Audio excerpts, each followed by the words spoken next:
तो गाइस आ चुके हैं आज हम लोग एक नए चैप्टर में जिसका नाम है classification of element and periodicity. इस चैप्टर में पीरियोडिक टेबल के बारे में पढ़ना है कि पीरियोडिक टेबल का किसने बनाया और ये इससे कैसे कैसे हम लोग किसी भी एलिमेंट को खोज सकते हैं। तो पहले हम लोग इसका जो बेसिक है कि पीरियोडिक टेबल का जो कॉन्सेप्ट है पहले कहाँ से आया था। तो सबसे पहला आया डोबरमिन ट्रेड। ये बहुत पहले सबसे पहला था जो पीरियोडिक टेबल का कॉन्सेप्ट था। इसमें जो भी कुछ भी तीन एलिमेंट को जोड़ना था एटॉमिक नंबर को जोड़ के उसको जब उसका एवरेज निकालेंगे डिवाइड करके उसका बीच का कोई नंबर आएगा जो एलिमेंट से बिलोंग करेगा उसका एटॉमिक नंबर, तो वो उसका प्रॉपर्टी सेम होगा। For example lithium and potassium का एटॉमिक नंबर प्लस करके कुछ डिवाइड करेंगे तो 23 आता है जो एटॉमिक नंबर है सोडियम का, और जो सोडियम इन तीनों का प्रॉपर्टी सेम होता है। हाँ, इसका दो प्रॉपर्टी सेम है, इन दोनों को जोड़ के जब एवरेज करेंगे तो तीसरा एलिमेंट निकलेगा उसके एटॉमिक नंबर के और वो उसका प्रॉपर्टी भी सेम होगा। जैसे कई सारे मीन्स बनाए ग्रुप तीन का, बट उतना आता नहीं है इस टॉपिक से क्वेश्चन। चलिए हम लोग ये एक एग्जाम्पल आती है, एग्जाम्पल आता है कभी कभार। तो in the arrangement of element in order increasing atomic mass in which atomic mass of middle element were mean average the atomic mass of the first and third element। हाँ जी, वही है कि अगर किसी का दो एलिमेंट का एटॉमिक मास को जोड़ के यदि तीसरा जोड़ के 2 से डिवाइड करके जो तीसरा नंबर आएगा जो एटॉमिक नंबर होगा जो भी एलिमेंट का वो प्रॉपर्टी मैच करेगा। बात करते हैं न्यूलैंड लॉ ऑफ ऑक्टेव्स, जो एक म्यूज़िक जैसे कि 7 सुर से ये आया है। इसका मतलब है कि एक एटॉमिक मास में अगर एलिमेंट को सजाएंगे तो हर 7 एलिमेंट के बाद जो एलिमेंट आएगा वो रिपीट करेगा उसकी प्रॉपर्टी जो पहले आया था। फॉर एग्जांपल लिथियम में से करके 7 के बाद जब दूसरा लिखते तो ये दोनों प्रॉपर्टी मैच करता है, ऐसे मैच करेगा। बट इसमें कुछ लिमिटेशन, जैसे पहले में एक लिमिटेशन था कि ये सारे एलिमेंट का ऐसे ग्रुप नहीं खोज पाई, कुछ ही एलिमेंट के ग्रुप खोज पाए। ये इसका एक लिमिटेशन रहा क्या कि ये नोबल गैस का बारे में नहीं कुछ बता पाए क्योंकि उसमें डिस्कवर भी नहीं हुआ था। It is limited up to C A, मतलब कि ये कैल्शियम तक ही बता पाए थे ये, उसके बाद ये वर्क नहीं करता था ये वाला। अब बात करते हैं लोथर मेयर कर्व्स। तो ये लोथर मेयर कर्व्स जो है इसमें हुआ क्या था कि उन्होंने एक व्यक्ति ने उसे एक ग्राफ बनाया जो एक एटॉमिक मास को रिप्रेजेंट करता था। एक तरफ एटॉमिक मास था और एक तरफ एलिमेंट था, एक तरफ एटॉमिक नंबर था, नहीं एक तरफ एलिमेंट था एक तरफ एटॉमिक मास था। इन दोनों को सजाया और सजाने के बाद जो ग्राफ निकल के आया उनमें से कुछ एलिमेंट एक लाइन में आ रहे थे और जो स्केल से जल्दी अटैच कर देते, वो लाइन का सारे प्रॉपर्टीज सेम होते थे। तो ऐसे तो काफ़ी सारे एल्कलाइन मेटल्स हेलोजन्स को अलग अलग तरीके से समझाया, एल्कलाइन मेटल्स अर्थ मेटल्स या ट्रांजिशन मेटल भी बताए। इसके बट इसकी लिमिटेशन रहे क्योंकि ये नहीं बता पाए केमिकल प्रॉपर्टीज़, इनकम्प्लीट टेबल, इस सारे एलिमेंट के बारे में नहीं बता पाए। तो आप करते हैं बहुत ही ज़्यादा नामी पीरियोडिक टेबल की जो है मेंडलीव पीरियोडिक टेबल। ये मेंडलीव पीरियोडिक टेबल जो कॉन्सेप्ट है मेंडलीव जी ने दिया था, ये मैं इसे बताया था कि हम लोग को जो भी पीरियोडिक टेबल है ये बाकी सबसे काफ़ी बेटर था। बट आगे हम लोग देखेंगे इसके बाद भी एक प्रोडक्ट टेबल आया, मॉडर्न प्रोडक्ट टेबल जो प्रेजेंट में चल रहा है। बट इस प्रोडक्ट टेबल में क्या हुआ था कि ये मॉडर्न प्रोडक्ट टेबल सही था, खाली एटॉमिक मास से सजाया था। बट इस टेबल में काफ़ी सारे मिस्टेक्स तो नहीं बोलेंगे, काफ़ी सारी कमियाँ थी जो हम लोग आगे बताएंगे। लेकिन इसमें क्या क्या था, तो इसमें हम लोग ना एक एटॉमिक मास लेकिन प्रॉपर्टीज ही एक लाइन से प्रॉपर्टीज़ को लिखा, एलिमेंट्स को, खाली वो काफ़ी ज़्यादा एटॉमिक मास से रिपीट कर रहे थे। तो उन्होंने ये नोटिस किया कि एटॉमिक मास भी आ रहा था, उन्होंने एटॉमिक मास से फिर रिपीट करने लगा। किंतु इसने काफ़ी जगह मास को काफ़ी दूर दूर भी लिखा था, इनका डिफेक्ट बड़ा बाद में बताएंगे। इसके बाद बात करते हैं करेक्शन की। तो इन्होंने काफ़ी सारा मास भी करेक्ट किया। जैसे बेरिलियम का जो मास था वो पहले लोगों को लगता था 13.5 है, बट उन्होंने सही करके 9 किया। इसलिए कई सारे एटॉमिक मास को सही किया, जैसे इंडियम, गोल्ड, प्लेटिनियम। तो ठीक है, तो उसके बाद ऐसे कुछ नए एलिमेंट्स के बारे में भी इन्होंने जगह छोड़ा था उस टेबल में, क्योंकि देखा था कि दो एटॉमिक मास में काफ़ी ज़्यादा डिफरेंस आ रहा था। तो उन्होंने सोचा कि इसके बीच भी कोई होगा पीरियोडिक टेबल जो अभी डिस्कवर नहीं हुआ बट फ्यूचर में डिस्कवर होगा। तो उन्होंने पहले से इनका नाम रख दिया, जैसे एल्युमिनियम, सिलिकॉन, जो बाद में डिस्कवर भी हुआ। अब बात करते हैं डिफेक्ट्स की, इसमें क्या था डिफेक्ट्स। तो ये हाइड्रोजन का पोजीशन नहीं बता पाए, ठीक है, और ये क्योंकि वो मेटल की तरह बिहेव करता था, नॉन मेटल की तरह बिहेव करता था, तो बहुत ज़्यादा कन्फ्यूजन था, अभी भी है। इसको जनरली अलग रखा जाता है पीरियोडिक टेबल से। तो अभी भी देखेंगे कई सारे पीरियोडिक टेबल में कि जोड़ देते हैं, डिलीट करना नहीं चाहिए। बाकी एनोनिमस पेयर इन्होंने तो इंक्रीजिंग ऑर्डर में तो रख दिया, बट जो आर्गन और निकल था उसको काफ़ी दूर दूर में रखा था, तो वो भी एक पता नहीं क्यों ऐसे किया था, बट ये भी एक गलती ही थी। वो जिस प्रॉपर्टी से सजा रहे थे उन्हें आर्गन निकल को नहीं सजाया। पोजीशन ऑफ आइसोटोप, या आइसोटोप का भी जगह को आप नहीं बता पाइए, आइसोटोप को कहाँ रख पाए। आइसोटोप जैसे कि आइसोटोप जिसका नहीं, जैसे मास नंबर सेम होता है और एटॉमिक नंबर अलग होता है, और ये पता नहीं कुछ मिस्टेक हो सकता है बोलने के लिए।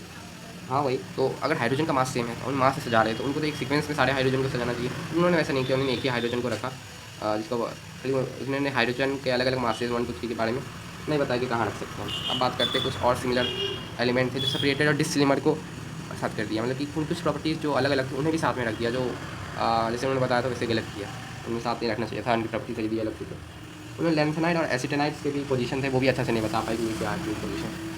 अब बात करते हैं मॉडर्न पीरियोडिक टेबल की, जो हेनरी मॉसले जी ने दिया था।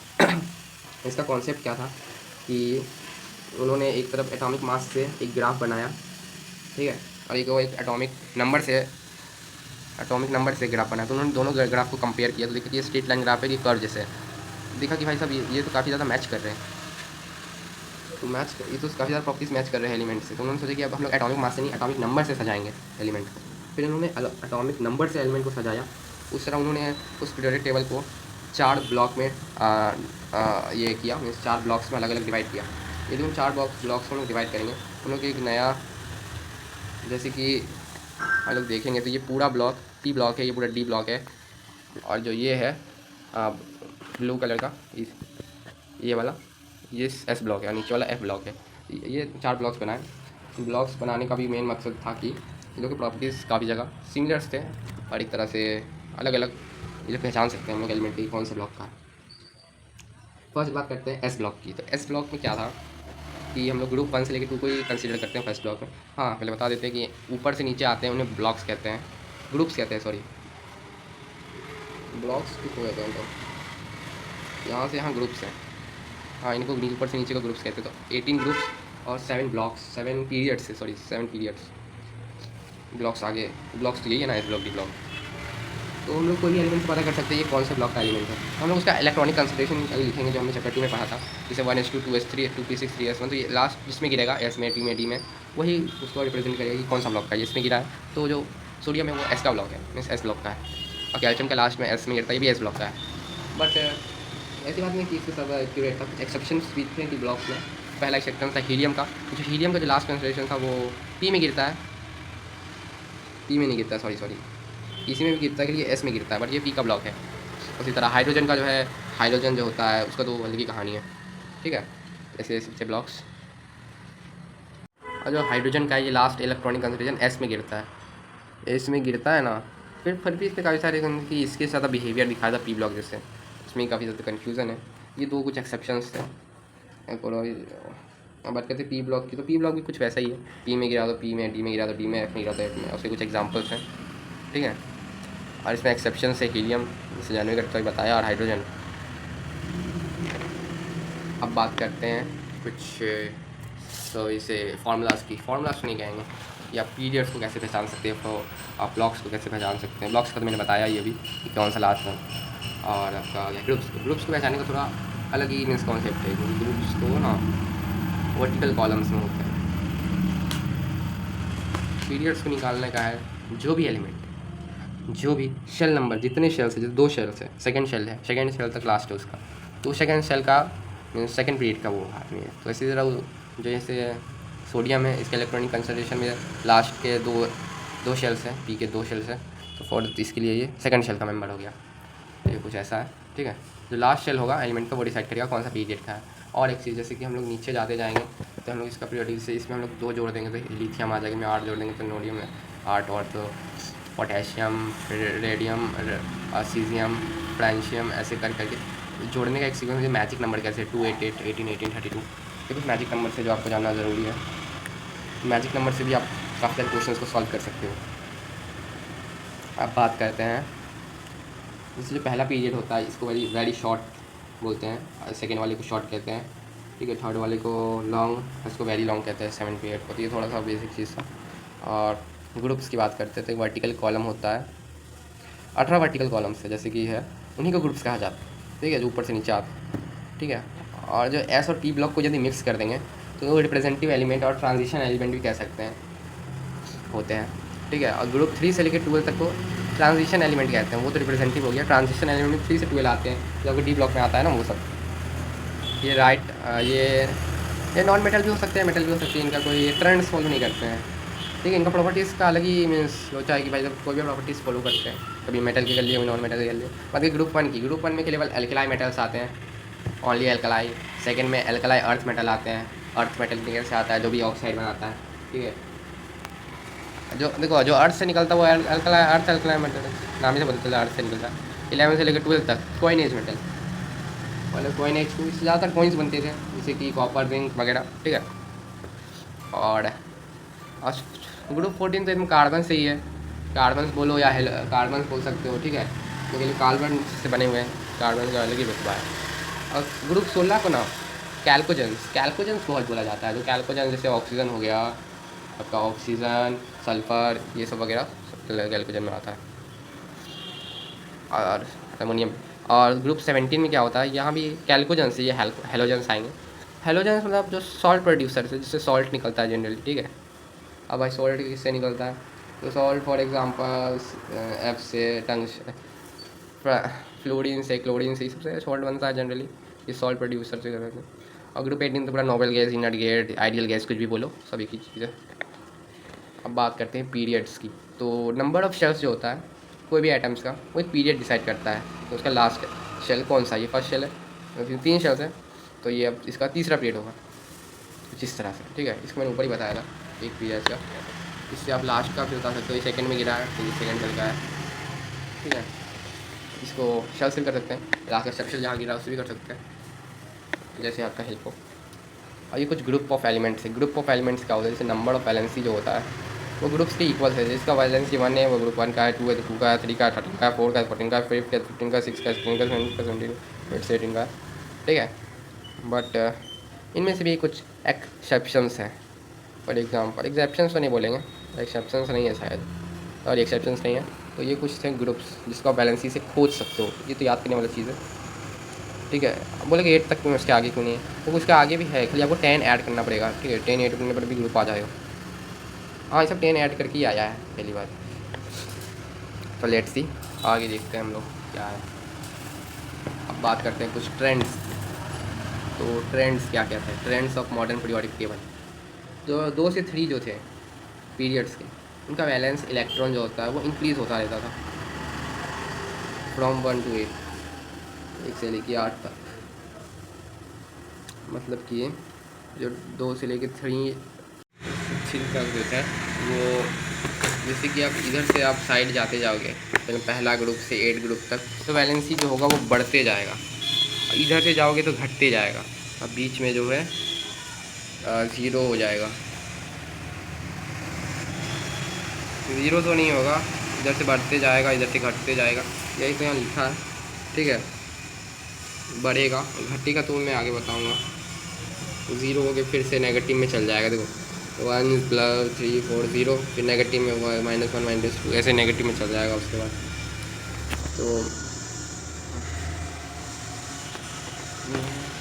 तो अब क्या है कि अब साइज़ ऑफ एटम की बात करते हैं कि साइज़ ऑफ एटम लेफ़्ट से राइट जाएंगे तो जो साइज़ होगा एटम का वो डिक्रीज़ हो जाएगा। अब डिक्रीज़ होने का भी मेन कारण है कि जो इधर से लेफ़्ट से राइट जाते हैं तो उसका घटता, क्योंकि इसका रेडियस जो होता है वो बढ़ते जाता है, और न्यूक्लियस में चार्ज बढ़ते रहता है, इस कारण साइज़ जो होता है वो जनरली छोटा होने लगता है, इधर से इधर जाएंगे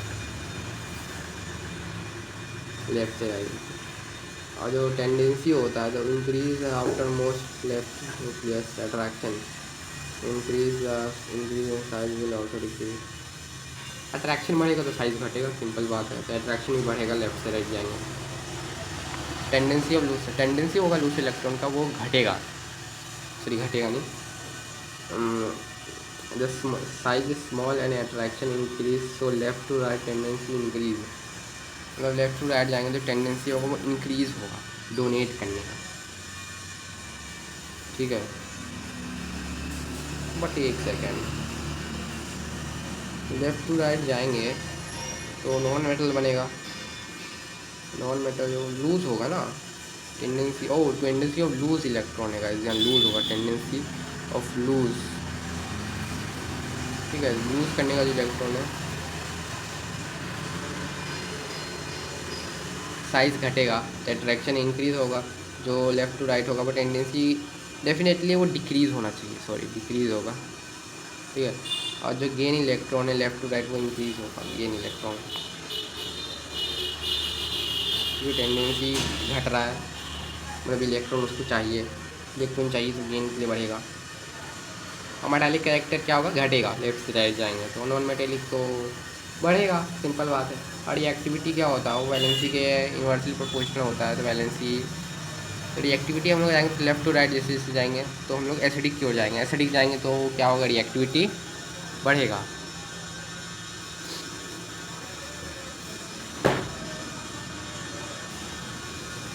बढ़ेगा नहीं, सॉरी, लेफ्ट टू राइट जाएंगे तो एसिडिक होगा। ज़्यादातर बेसिक रिएक्टिव होते हैं, ठीक है। तो मीन्स लेफ्ट टू राइट घटेगा रिएक्टिविटी। और टॉप टू बॉटम की बात करें तो वैलेंस इलेक्ट्रॉन जो होते हैं, valence electron same top to bottom, valence electron होंगे वो सेम रहेंगे टॉप से बॉटम तक। तो इसके लिए एस ब्लॉक के लिए।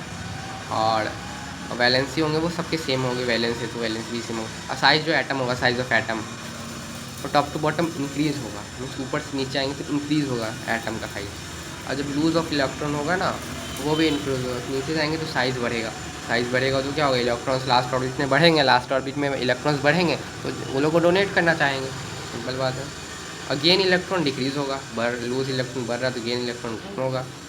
तो अब बात करते हैं मेटालिक कैरेक्टर की। मेटालिक कैरेक्टर भी तो बढ़ेगा ना यार, लूज़ कर रहा है तो। और ये एक्टिविटी क्या है, मेटालिक का वो इंक्रीज़ होगा, नॉन मेटालिक का डिक्रीज़ होगा, ठीक है। तो इस अकॉर्डिंग यदि हम लोग चलेंगे तो फ्रांशियम बहुत ज़्यादा रिएक्टिव होता है। Francium, sorry, lithium. बात करते हैं नेचर ऑफ ऑक्साइड की। मेटल का जो नेचर होता है वो बेसिक होता है, नॉन मेटल का एसिडिक होता है, ये सब जानकर होगा। अब बात करते हैं आगे एटॉमिक रेडियस पे। तो ये एटॉमिक रेडियस है क्या, जो रेडियस होता है सेंटर से लेके nucleus, centre of nucleus to outermost shell, उसे रेडियस कहा जाता है। और ये काफ़ी ज़्यादा वैरी भी होता है, बट अभी के लिए आप जान लो कि कोवेलेंट बॉन्ड्स होता है उनका एक्चुअल, अगर हमने रेडियस निकाला तो एक्चुअल रेडियस निकाल नहीं सकते, तो आधा वो ले लिया, आधा वो ले लिया, इसलिए कोवेलेंट रेडियस निकालते हैं, जो दोनों के बीच का डिस्टेंस होता है, दोनों एटम का न्यूक्लियस का, उनका डिवाइड कर देते हैं उसे। आयोनिक का भी कुछ ऐसा ही होता है, जो रेडियस होता है साइज ऑफ कटायन वो पेनेटरी एटम से ज़्यादा होता है, पेरेंटल एटम से। जो पेरेंटल एटम जो उसका नॉर्मल रेडियस थोड़ा बड़ा होगा आयोनिक रेडियस, ठीक है। देखो जैसे Al3 का जो है कम है, Al2 का सबसे ज़्यादा है, Al का, Al2 में ज़्यादा इलेक्ट्रॉन्स है, इलेक्ट्रॉन्स बढ़ेंगे तो क्या होगा, कटायन बढ़ेगा, तो इसीलिए रेडियस ही बढ़ेगा। और बात करते हैं अनायन रेडियस की। तो ये एकदम अनायन में क्या होता है कि डिस्टेंस होता है वो centre of nucleus outermost shell, वो साइज़ ऑफ अनायन पेरेंटल से छोटा होता है, नॉर्मल एटम से छोटा होता है, क्योंकि उसमें आप इलेक्ट्रॉन्स हटा रहे हो, इलेक्ट्रॉन्स निकाल रहे हो तो उनका शेल्स जो है घट रहा है। शेल्स घटने से क्या होगा कि उनका साइज़ का होगा, रेडियस वो घट जाएगा, क्योंकि दूसरे शेल ही ख़त्म हो जाएगा तो उसका रेडियस में काफ़ी अंतर बढ़ जाएगा। तो मेटालिक रेडियस की बात करें तो मेटालिक रेडियस में क्या होता है, कोई भी मेटल का ब्लॉक है तो उसमें एक मेटल, काफ़ी सारे मेटल्स में रहते हैं, तो जैसे कि ये सारे मेटल्स हैं तो एक दूसरे चिपके हुए हैं, उनके बीच में एक स्पेस होता है जो एक बॉन्ड बनाता है आपस में, उसे हम लोग कहते हैं मेटालिक रेडियस, जो पेरेंटल रेडियस से बड़ा तो नहीं कहेंगे, छोटा होता है। क्योंकि छोटा इसलिए होता है क्योंकि बहुत कम स्पेस होता है ना के बराबर, तो एकदम पेरेंटल ही मान लो ऐसा होता है। और वंडरबॉल रेडियस, वंडरबॉल रेडियस जिसका कोई नहीं होता उसका वंडरबॉल रेडियस होता है, ठीक है। इसमें क्या होता है कि ये जैसे गैसेस जो नोबल गैस होते हैं उनको आपस में जोड़ के कौन रखता है, वंडरबॉल रेडियस, वंडरबॉल बॉन्ड बोल सकते हैं, ठीक है। ये भी एक फोर्स ऑफ अट्रैक्शन होता है जो नोबल गैस को एक साथ रखता है। इसको निकालने के लिए आपको जितना भी दो न्यूक्लियस के बीच डिस्टेंस को 2 से डिवाइड करना होगा। ये पेरेंटल एटम से बड़ा होता है डेफिनेटली, गैस में इतने बड़ा स्पेस जो लेता है। आयोनाइजेशन एंथैल्पी, तो ये आयोनाइजेशन एंथैल्पी होता क्या है कि इसमें जो इलेक्ट्रॉन्स निकालने की जो bounded electron from isolated atom, जो अकेला इलेक्ट्रॉन एटम है वो लास्ट सेल से कितने इलेक्ट्रॉन्स निकाल रहा है। अगर वो ओरिजिनल स्टेट है, जैसे कोई इलेक्ट्रॉन जो है थर्ड सेल से है शुरू से ही, तो उससे हमको कोई भी निकालना है उस इलेक्ट्रॉन, तो उसके लिए जो एनर्जी लगेगी वो होगा आयोनाइजेशन एंथैल्पी, ठीक है। ये है कुछ आयोनाइजेशन एंथैल्पी। अब बात करते हैं हम लोग जो है आयोनाइजिंग एंथैल्पी जो होगा वो घटेगा यदि आसान होगा इलेक्ट्रॉन निकालना। आसान कब होगा इलेक्ट्रॉन निकालना? जब ज़्यादा शेल्स होंगे। ज़्यादा शेल्स कब होंगे? जब साइज़ बड़ा होगा, ठीक है। और डिफ़िकल्ट कब होगा? जब इलेक्ट्रॉन्स क्या बोले फुल्ली फिल्ड होंगे। फुल्ली फिल्ड में तो एकदम ना के बराबर ही असंभव ही है इलेक्ट्रॉन्स निकालना, बट ठीक है। जब ज़्यादा फील्ड होंगे और उनका साइज़ छोटा होगा, इस छोटा साइज में निकलो। अब फैक्टर्स क्या हैं जो इनको इफ़ेक्ट करते हैं? सबसे पहला फैक्टर है आप लोग का साइज़। साइज़ बढ़ेगा, साइज़ बढ़ेगा तो आयोनाइजेशन एंथैल्पी जो है वो घटेगा। अब घटेगा क्यों है? साइज़ अगर बढ़ेगा तो इसका घटने का कारण यही है कि साइज़ बढ़ने पे जो फोर्स ऑफ अट्रैक्शन है वो बढ़ेगा, ठीक है। अट्रैक्शन बढ़ेगा तो एटम निकालने में और प्रॉब्लम होगी, तो आयोनाइजेशन एंथैल्पी और बढ़ेगा, ठीक है। उसमें कुछ एक्सेप्शंस भी है, जैसे बेरिलियम एंड बोरोन हो गया, नाइट्रोजन एंड ऑक्सीजन हो गया। इसका भी बहुत रीज़न है क्योंकि इनके जो होते हैं दो इलेक्ट्रॉन्स एक साथ रहते हैं तो इनका फोर्स ऑफ अट्रैक्शन का भी ज़्यादा होता है, तो इन्हें इलेक्ट्रॉन्स निकालना काफ़ी मुश्किल होता है। और जो एस ऑर्बिटल में होता है वो अट्रैक्ट जो बेरिलियम और बोरोन का केस में होता है कि एस ऑर्बिटल में ना न्यूक्लियस बहुत ज़्यादा हाई होता है, न्यूक्लियस का अट्रैक्शन, इसलिए। और लेफ़्ट टू राइट जाएंगे तो आयोनाइजेशन एंथैल्पी बढ़ेगा और साइज़ जो होगा वो घटेगा। जितना साइज़ घटेगा आयोनाइजेशन एंथैल्पी बढ़ेगा, ठीक है। यहाँ पर थोड़ा मिस्टेक है गाइस, यहाँ पर ना साइज़ घटेगा तब वो बढ़ेगा, मतलब ये ऐसे होना चाहिए। अब ठीक है,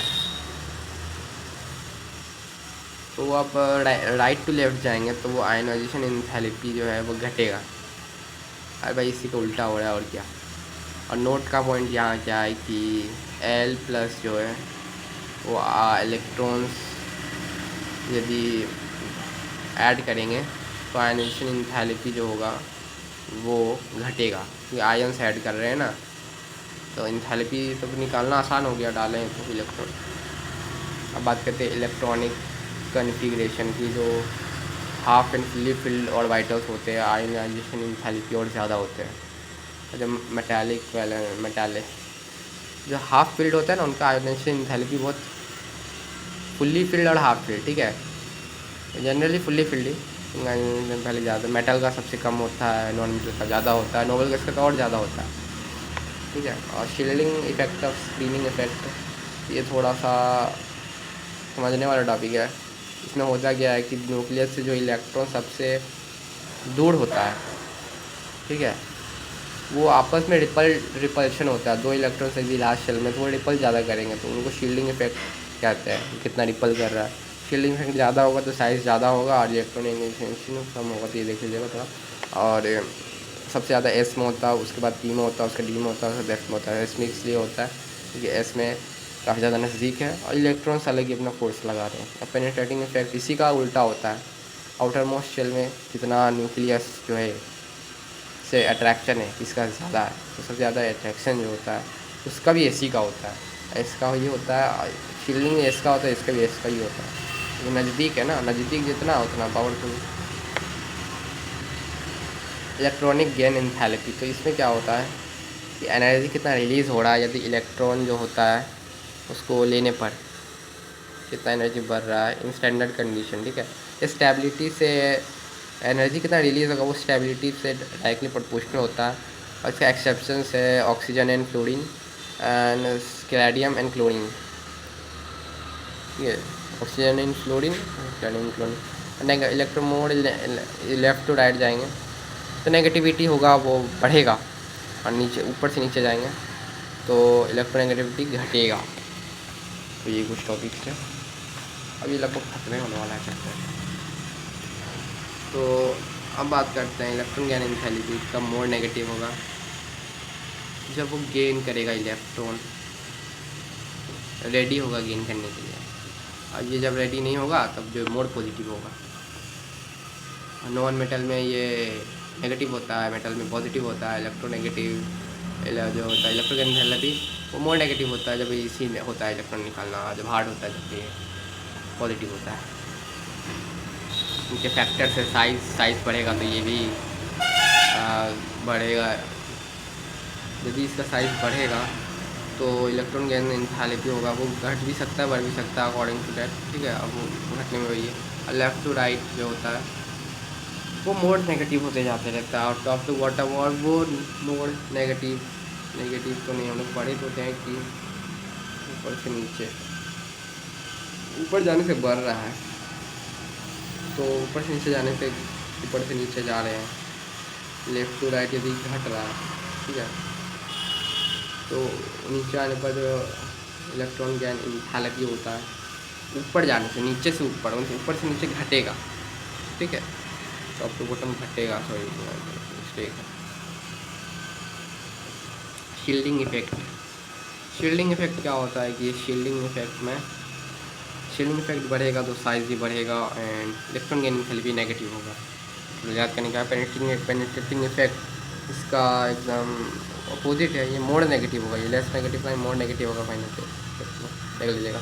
और इलेक्ट्रोनेगेटिविटी में क्या होता है,